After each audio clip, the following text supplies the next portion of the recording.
Forget honor. Forget structure. Forget reason.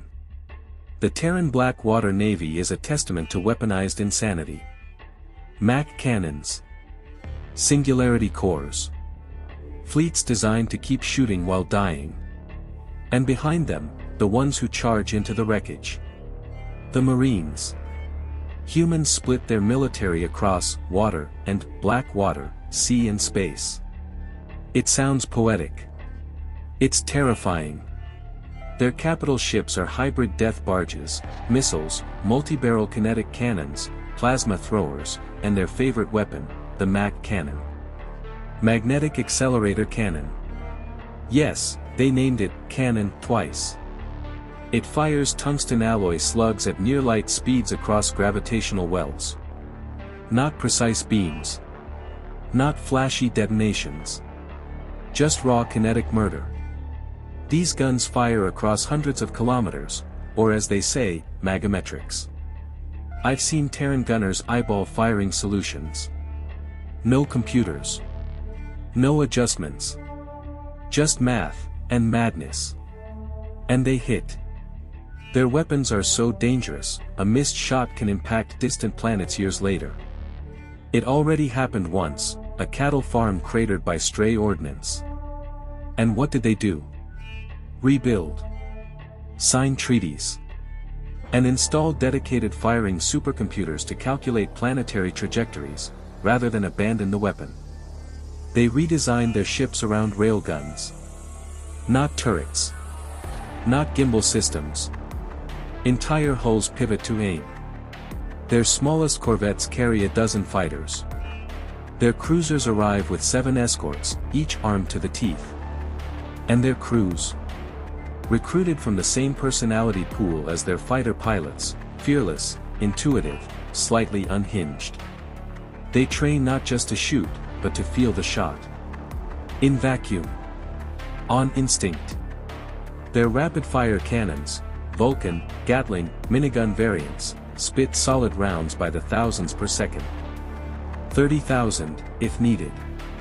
Mounted to ships, fighters, infantry, everywhere. The human tactic. Throw rocks faster than pain. We've tried to reverse engineer this design. Failed. Our plasma systems melt from recoil. Perhaps this madness only works when powered by raw Earth stubbornness. Now, propulsion. Terrans fold space by generating microsingularities. Yes. They carry miniature black holes in containment aboard ships. If the field collapses, implosion. Annihilation. Quantum catastrophe. Every sane species avoids this. Terrans? They run singularity cores on fusion reactors and quantum entanglement stabilizers. We studied a captured reactor for 55 years. Still don't understand it. The energy powers their Mac cannons. They literally load slugs powered by gravity collapse. And no Terran vessel has ever been lost to core failure. This is not military doctrine. This is militarized insanity, stabilized only by stubborn competence. A weakness? Yes, Terran shielding. Their ships aren't sleek. They're brutal slabs wrapped around weapons, shaped by tactics, not beauty. The shields? A courtesy. They're not expected to last. Instead, human vessels rely on honeycomb architecture, interlocked armored hexagons that seal damage within isolated cells. Plasma breaches fry one compartment, not 10. Every corridor, every plate, every cubic centimeter is repurposed for survival.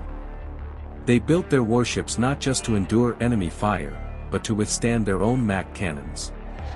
They're reinforced beyond reason. Cramped. Ugly. Efficient. And if you think disabling the flagship's gun or drive ends the threat, you're wrong. Human ships fight while dying. Kill the main reactor, and a secondary system reroutes to fire missiles manually. Blast the bridge, and backup gunners use emergency power to ignite plasma. I've seen ships lie in ruins and still launch ordnance. Let me prove it, Rubnar IV. The Grogarians descended, expecting slaughter. Terran allies were gone. Their ships, crippled. But instead of retreating, Terrans hid in wreckage.